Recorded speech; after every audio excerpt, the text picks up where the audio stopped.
கூடங்கள். அப்ப அது கட்டுப்பாடோட இருக்கணும். அந்த நாணயங்கள் அச்சீடு யாரும் எல்லாரும் அச்சிட முடியாது. அது அரசு கட்டுப்பாட்டுக்குள்ள இருக்கணும்.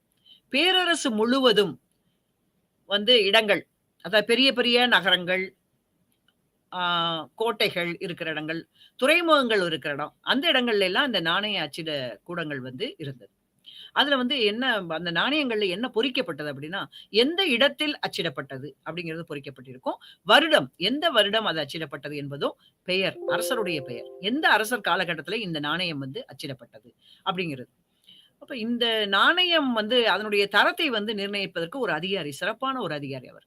ஷரப்புங்கிற ஒரு அதிகாரிய நியமிச்சாங்க. அவர் நாணய தரத்த பார்ப்பார். நாணய தரம் எப்படி இருக்கிறது? அந்த தரம் குறைஞ்சிறக்கூடாது. அந்த தரத்த மெயின்டெயின் பண்றவுடைய பொறுப்பு ஷரப் என்ற அதிகாரிட்ட இருந்துச்சு. அவர் முக்கியமான ஒரு ஆளு.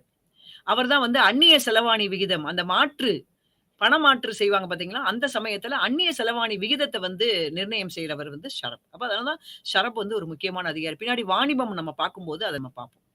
இதுல முஷ்ரப் அப்படிங்கிறவரு கணக்கரா இருந்தாரு. தவில்தார் பாதுகாவலர். நாணய அச்சிடக்கூடம் பயங்கரமா பாதுகாக்கப்படணும்.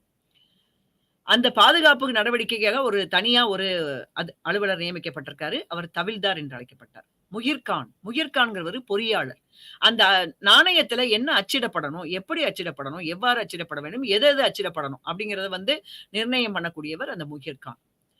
17ஆம் நூற்றாண்டுல சூரத் இடத்துல ஒரு நல்ல ஒரு நாணயம் அச்சிடுற கூடம் இருந்ததா சொல்லப்படுது.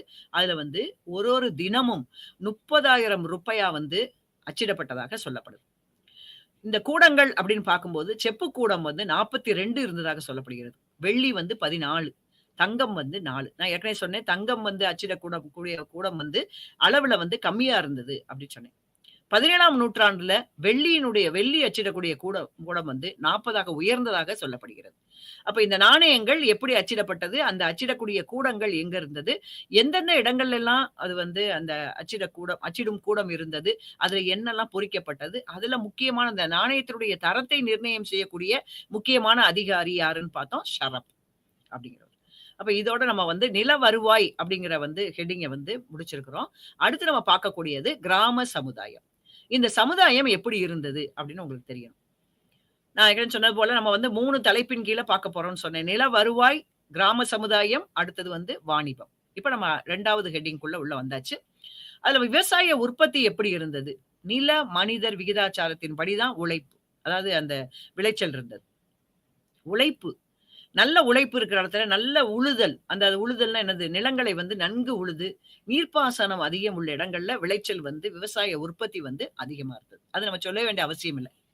விவசாய உற்பத்தி எந்த இடங்கள்ல அதிகமா இருக்குன்னா, நில, மனிதர் விகிதாச்சாரம் ஈக்குவலா இருக்கும்போது நமக்கு உழைப்பு கிடைக்குது. நல்ல உழுதல், நல்ல நிலங்கள் நல்ல உழப்பட்டு, நீர்ப்பாசனம் அதிகம் செய்யப்பட்டு, நல்ல விளைச்சல்கள் குடுக்குது.